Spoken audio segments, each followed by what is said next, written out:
গতিশক্তি সম্পর্কিত গাণিতিক সমস্যার দ্বিতীয় অংশ নিয়ে আলোচনা করব আজকে আমাদের এই লেসনে। তো প্রথমেই দেখা নেওয়া যাক যে আগের লেসনে আমরা ডিসকাস করছি যে কি কি গাণিতিক সূত্র আমাদেরকে মাথায় রাখতে হবে, সেগুলো নিয়ে আমরা গত লেসনে ডিসকাস করছি। তো এগুলো আমরা অবশ্যই মাথায় রাখবো। এবার দেখা যাক যে আমাদের পরের গাণিতিক সমস্যাটি, যেটি আমরা করার চেষ্টা করব। তো গাণিতিক উদাহরণ 4 আমাদেরকে বলছে 2000 কেজি ভরের একটি ট্রাকের 2000 কেজি ভরের একটি ট্রাকের ভরবেগ 200 কেজি মিটার পার সেকেন্ড হলে এর গতিশক্তি কত।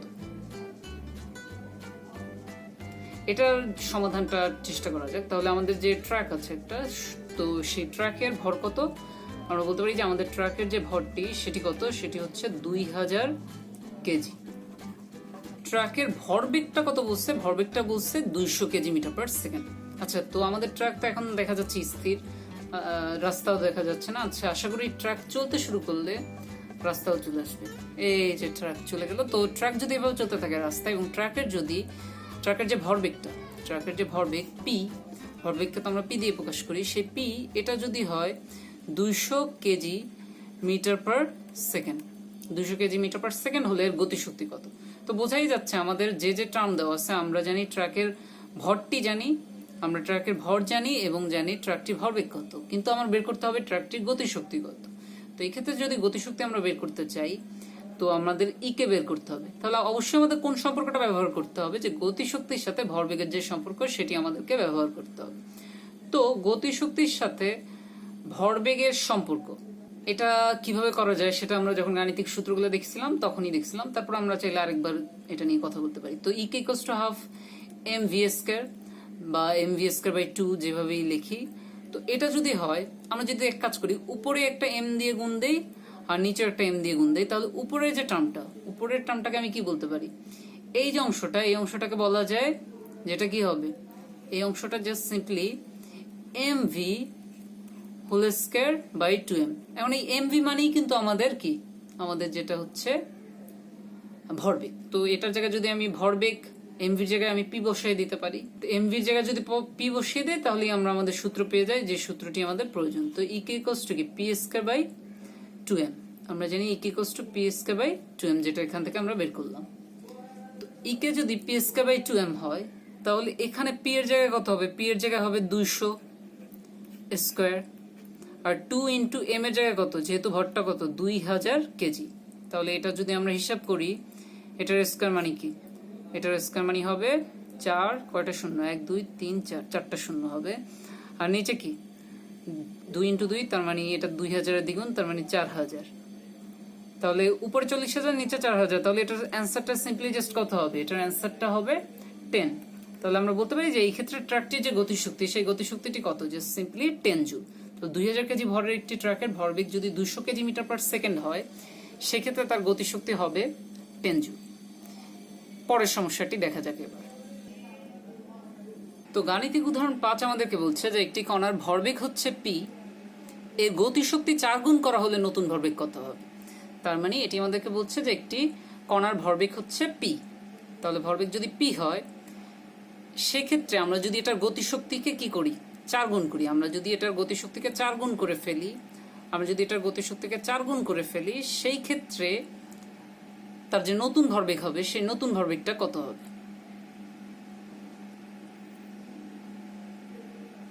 তাহলে আমাদের পরিবর্তিত ভরবেগটা সেটা কত গুণ হবে সেটা বের করতে হবে। তো এটা যদি আমরা বের করতে চাই, খুবই সিম্পল একটা প্রবলেম, যেহেতু আমরা অলরেডি একটু আগেই ডিসকাস করে এসেছি, যে বুঝতেই পারতেছি এখানে আমাদেরকে আবার কি কাজে লাগবে, আমাদের ইকে আর পি এর, মানে আমাদের যে গতিশক্তি আর ভরবেগ, এটার যে সম্পর্ক, এটাই আমাদের কাজে লাগবে। তো এটা যদি আমাদের কাজে লাগে, তাহলে আমরা তো সেটা অলরেডি জানি, সেটা কত, সেই সূত্রটি হচ্ছে EK equals to P square by 2m। তো ইকে ইকুয়ালস টু যদি পি স্কয়ার বাই 2m হয়, এখান থেকে আমরা বলতে পারি যে P square equals to 2m into EK. তো পি স্কয়ার ইকুয়ালস টু যদি 2m ইন্টু ইকে হয়, তাহলে আমরা বলতে পারি যে পি ইকুয়ালস টু কি হবে, P equals to root over 2m EK, P equals to root over 2m EK. তাহলে আমরা বলতে পারি যে পি ভার্সেস রুট ইকে। তার মানে ভরবেগ গতিশক্তির বর্গমূলের সমানুপাতিক। তাহলে ভরবেগ যদি গতিশক্তির বর্গমূলের সমানুপাতিক হয়, তাহলে গতিশক্তি যদি 4 গুণ করা হয়, গতিশক্তি যদি 4 গুণ করা হয় তাহলে ভরবেগ হবে কত গুণ? গতিশক্তি যদি 4 গুণ করা হয় তাহলে ভরবেগ বাড়বে √4 গুণ। √4 মানে কি? √4 মানে হচ্ছে 2। তো √4 মানে হচ্ছে 2, তাহলে √4 2 হলে আমরা কি বলতে পারি যে গতিশক্তি যদি 4 গুণ করা হয় তাহলে ভরবেগ বাড়বে √4 গুণ বা দ্বিগুণ।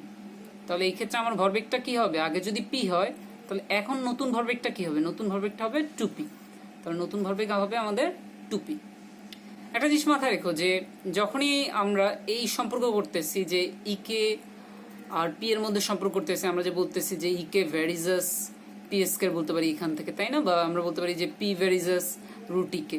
এইসব সম্পর্কের বেলায় আমি কিন্তু খেয়াল করে দেখো যে আমি কিন্তু সম্পর্কটা বলতেছি ইকে আর পি এর মধ্যে, তাই না? আমি কিন্তু এম এর কথা ভাবতেছি না। কারণ যখন এই টাইপের কেস হবে তার মানে আমি যখন আমার প্রশ্নে বলে দেওয়া আছে ভরবেগের চেঞ্জ হচ্ছে, তার সাথে গতিশক্তির সম্পর্ক করতে হবে।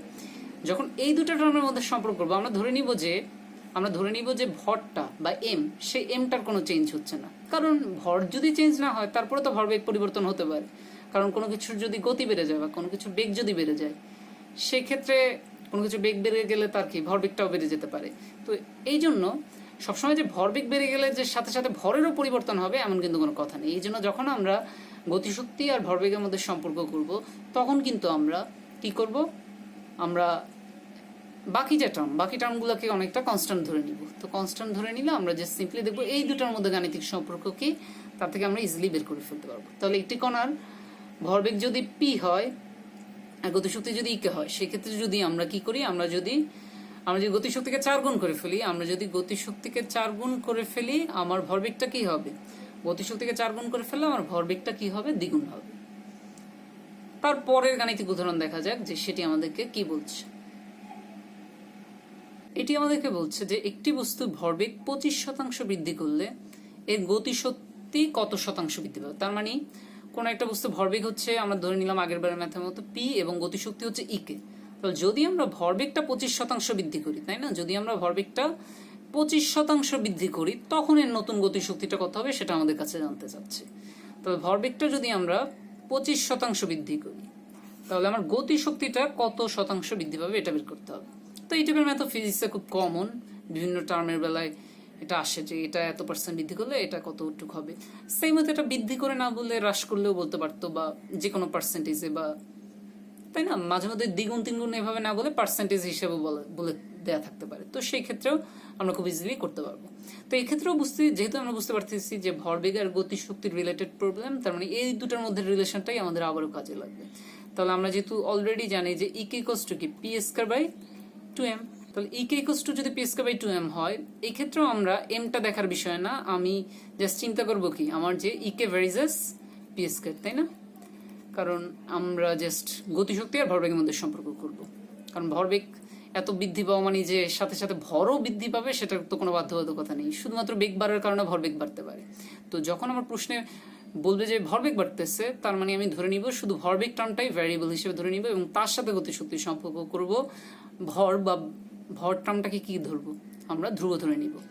সেমটা ফিজিক্সের বাকি যত ম্যাথমেটিক্যাল আছে সেটার ক্ষেত্রেও প্রযোজ্য। যখন কোনো একটা ম্যাথমেটিক্যাল সূত্র থেকে দুইটা রাশি, মনে করো কোনো একটা ম্যাথমেটিক্যাল সূত্রে 4-5টা রাশি আছে, বাট যে কোনো দুটো রাশির যদি সম্পর্ক করতে বলে সেই ক্ষেত্রে কিন্তু আমরা বাকি রাশিগুলোকে কনস্ট্যান্ট ধরতে পারি যদি ফিজিক্সে কোনো সমস্যা না থাকে। কারণ এই ক্ষেত্রে যেমন আমি এমটাকে কনস্ট্যান্ট ধরতেই পারি, কারণ এমন তো না যে ভরবেগ বাড়া মানে কি সাথে সাথে ভরটাকেও বাড়তে হবে, কারণ ভরবেগ হচ্ছে ভরের বেগের গুণফল, শুধু বেগের বৃদ্ধির কারণে ভরবেগ বাড়তে পারে। তো এই ক্ষেত্রে আমরা যেহেতু আমাদের প্রশ্ন ওরকম কিছু বলা নাই, তো আমরা সিম্পলি জাস্ট এই টার্মটাকে কি ধরে নিব, এম টার্মটা কনস্ট্যান্ট ধরে নিব। আমরা কি করব, ইকে আর পি এর মধ্যে সম্পর্ক বলবো যে ইকে ভ্যারিজাস পি স্কয়ার। আচ্ছা, এখন এই আদি কেসে এই যে ভরবেগটা, এটাকে যদি আমি বলি পি ইনিশিয়াল, আর আদি কেসে গতিশক্তিটাকে বলি যদি ইকে ইনিশিয়াল, আর শেষের কেসের যে ভরবেগ সেটাকে যদি আমি বলি পি ফাইনাল, তাই না? এটাকে যদি আমি বলি পি ফাইনাল পরবর্তী ভরবেগ, তাহলে এটার ক্ষেত্রে এটা কি হবে, ইকে ফাইনাল, আর এটা হচ্ছে কি ইকে ইনিশিয়াল। তাহলে এইভাবে যদি আমরা একটা ম্যাথমেটিক্যাল দ্বারা মানে এটা হিসাবটা করতে চাই তাহলে কি হবে, তাহলে আমরা যেহেতু এই ক্ষেত্রে ইকে ভ্যারিজাস পি স্কয়ার, এবার চিন্তা করো যে প্রথম যে আদি ভরবেগ আমরা বলতে পারি কি, এই ক্ষেত্রে যেহেতু ভরবেগটা 25% বৃদ্ধি পাচ্ছে, তাহলে পরের যে ভরবেগ আমরা এটাকে বলতে পারি পি পরবর্তী কেসে, বা পরবর্তী ভরবেগ বা পি ফাইনাল বা শেষ ভরবেগ যেটা বলি, কারণ দুইটা কেস, একটা আদি হিসেবে চিন্তা করলাম আর একটা কি শেষ হিসেবে চিন্তা করলাম। তাহলে এই পিএফ কে আমি কি বলতে পারি, এটা হচ্ছে যেহেতু আমার ভরবেগ কি 25% বৃদ্ধি করা হচ্ছে, তাহলে পিএফ হবে পি ইনিশিয়ালের সাথে কত 25% বৃদ্ধি করা হচ্ছে, মানে কি প্লাস 25% অফ পি ইনিশিয়াল, মানে আগে যে ভরবেগ ছিল তার সাথে 25%, মানে ওই ভরবেগেরই ওই মানেরই 25% পরিমাণ কি করা হচ্ছে, বৃদ্ধি করা হচ্ছে। তাহলে আমার যে সিম্পলি কি হবে, PF equals to PI plus 25% of PI, এটা আমি মানে হচ্ছে যে 25% বৃদ্ধি করা। তো ফিজিক্সে বা ম্যাথে যত জায়গায় কোনো একটা টার্মের এত শতাংশ বৃদ্ধি করা বলবে, তার মানে কি ওটার যে আদিমান সেই আদিমানের অত শতাংশ পরিমাণ বাড়ানো হচ্ছে। তাহলে আমরা এটাকে কি বলতে পারি, PF equals to PI plus 25% of PI. তাহলে এটা কি হবে, আমরা বুঝতে পারতে সিম্পলি এটা কত হওয়া উচিত, 1.25 পিআই। যদি তারপর বুঝতে সমস্যা হয় এভাবে জাস্ট চিন্তা করো, পিআই প্লাস 25% মানে কি 25/100, তাহলে তার সাথে কি পিআই আর 25/100 মানে কি 0.25, তাহলে পিআই প্লাস 0.25 এটা মানে কি 1.25 পিআই, তাহলে 1.25 পিআই। তার মানে আমরা বলতে পারি যে আমাদের পিএফ ইকুয়ালস টু হচ্ছে 1.25 পিআই। তাহলে আমরা বলতে পারি পিএফ বাই পিআই হচ্ছে কি 1.25। এগুলো কিন্তু খুবই কমন প্রবলেম ফিজিক্সে, আর বিশেষ করে এই সমস্যাটা আর এই জাতীয় সমস্যা ফিজিক্সের বিভিন্ন চ্যাপ্টারে অবশ্যই দেখতে পাবো। তো পিএফ বাই পিআই কে আমরা কি বলতে পারি, জাস্ট সিম্পলি 1.25। তাহলে পিএফ বাই পিআই যদি হয় 1.25, তাহলে এই ক্ষেত্রে আমাদের বের করতে হবে কি, আমরা চাচ্ছি যে ইকেএফটা মানে ইকে এর চেয়ে কত পার্সেন্ট বেশি, এটা হচ্ছে আমাদের মানে উত্তর বের করতে হবে। তো এই উত্তর যদি আমরা বের করতে চাই, তো আমরা কি করতে পারি, আমরা যেহেতু সম্পর্ক জানি ইকে ভার্সেস পি স্কয়ার, তাহলে আমরা এটা থেকে এটা বলতে পারি কিনা যে ইকে এফ, কারণ এটা তো সবসময় ফিজিক্সে এইভাবে আমরা যে কোনো সমানুপাতিক ব্যস্তানুপাতিক সম্পর্কে আমরা চাইলে এইভাবে লিখতে পারি, ইকে F by E K I varies as, বা আমি যদি ইকুয়ালস টু দিয়েও লিখি তাহলেও সমস্যা নাই, কারণ যে কনস্ট্যান্টটা সেই কনস্ট্যান্টটা তো কাটাকাটি হয়ে যাবে, তাই না, বাকি যে টার্ম থাকবে। তো ইকে বাই ইকে আই কে আমি লিখতে পারি কি, এটা হবে পিএফ বাই পিআই হোল স্কয়ারের সমান, তাই না। এখন বলতে পারো যে আমরা যে এখানে ভ্যারিজেস ছিল আমি ডিরেক্ট ইকুয়াল বসিয়ে দিলাম, তো সমস্যা কি, কারণ আমি এখান থেকে এই যে ইকে আই সাপোজ মনে করলাম যে ইকে আই ইকুয়ালস টু, যেহেতু ভ্যারিজেস আছে তাহলে ইকুয়ালস টু পর কি আসবে, একটা সমানুপাতিক ধ্রুবক আসবে। তো এই সমানুপাতিক ধ্রুবকটিকে যদি আমরা সাপোজ এটার একটা নাম দিলাম, এটা হচ্ছে যে সিম্পলি কি নাম দেওয়া যায়, এটা হচ্ছে এ ধ্রুবকটার নাম এ। আমরা জানি যে EK equals to P square by 2m, সূত্র টুত্র সবই জানি, তাহলে এ ইকুয়ালস টু 1/2m হবে, যেহেতু আমি চিন্তা করতেছি যে ভরটা কনস্ট্যান্ট থাকতেছে, বাট সেটা বোঝার দরকার নেই, আমি জাস্ট ধরে নিলাম যে এখানে যে কোনো একটা সমানুপাতিক ধ্রুবক আসলো এ, তাহলে ইকে আই ইকুয়ালস টু কি হবে, পি আই হোল স্কয়ার, এভাবে হবে কিনা। তো পরবর্তী কেসে যখন ইকে এফ হবে বা ইকে ফাইনালটা লিখবো, তখনও কিন্তু আমার কনস্ট্যান্টটা চেঞ্জ হবে না, কারণ এই মানটা তো সেমই থাকতেছে, তাই না, আমার আর্গুমেন্টটা বুঝতেছো কিনা। তাহলে এই টার্মটা যদি সেম থাকে তাহলে এটা এখানেও কি হবে, ওই এই হবে, তাহলে যে কনস্ট্যান্ট আমরা ধরে নিচ্ছি, তাহলে তার সাথে কি হবে পিএফ স্কয়ার। তাহলে এটা যদি হয়, যখন আমি এটা বা এটা অনুপাত করব, তাই না, এটাকে যদি আমি বলি 1 আর এটাকে যদি আমি বলি 2, তো 1 আর 2 আমি যদি 2/1 নেই, এভাবে আমি যদি 2/1 নেই, আমি 2/1 নিলে আমি কিন্তু এরকম পাবো, কারণ ইকে F by E K I, E K F এর জায়গায় হবে কি এই টার্মটা, এই কিন্তু কি হয়ে যাবে, কাটাকাটি হয়ে যাবে, তাহলে জাস্ট সিম্পলি কি হবে PF square by PI square, আর এটাকে আমি একবার এইভাবে লিখতে পারি PF by PI whole square. তাহলে এবার দেখা যাক, এবার তাহলে আমরা কিভাবে পরের অংশ কন্টিনিউ করব। তাহলে পিএফ বাই পিআই তো আমরা কত জানি, পিএফ বাই পিআই হচ্ছে 1.25, তাহলে 1.25 স্কয়ার, তাই না। তাহলে 1.25 যদি স্কয়ার করি সেটা কত হবে, 1.25 কে স্কয়ার করলে হবে 1.5625, তাহলে 1.5625 যদি হয়, এখান থেকে আমরা কি বলতে পারি, ইকে এফ বাই ইকে আই, এটা আমরা কি বের করলাম, এটা হচ্ছে 1.5625, তাই না। তো এটা যদি 1.5625 হয়, তার মানে এটাকে আমি বলতে পারি যে ইকে F equals to 1.5625 E K I. তো এটা কিন্তু আমি অ্যান্সার বলতে পারবো না, কারণ আমার কিন্তু বললে নাই যে আদি গতিশক্তির কত গুণ হবে পরবর্তী গতিশক্তি, তা কিন্তু বলে নাই। তাহলে আমি বলতে দিতে পারতাম যে 1.5625 গুণ হবে। না, আমার কাছে কিন্তু এটা জানতে চাচ্ছে কি শতাংশের হিসেবে, যে কত শতাংশ বৃদ্ধি পাবে, তাই না? যে আগের যে গতিশক্তি তার থেকে কত পার্সেন্ট, আমাকে বলতে হবে এত পার্সেন্ট অফ ইকে। মানে এখানে ইকে প্লাস, মানে ইকে ইনিশিয়াল যেটা ছিল তার সাথে কি হবে, সাম পার্সেন্টেজ অফ ইকেআই, কারণ কত শতাংশ বৃদ্ধি পাবে সেটা জানতে চাচ্ছে। তো সেটা আমরা কিভাবে বের করব? এখন এই যে টার্মটা দেওয়া, মানে আমরা বের করলাম, এটাকে এইভাবে লিখতে পারি যে ইকেআই প্লাস 0.5625 ইকেআই। তাহলে এটাকে যদি আমরা এভাবে লিখতে পারি, লিখতে চাই, তাহলে এভাবে লিখতে চাই, তাহলে আমরা কি করতে পারি, ইকেআই প্লাস এই যে পরের 0.5625 যে টার্মটা আছে, 0.5625 কে আমরা কি বলতে পারি, 0.5625 কে আমরা সিম্পলি বলতে পারি যে এটা মানে কি, এটা মানে হচ্ছে 56.25/100। 56.25/100 মানে কি 56.25%।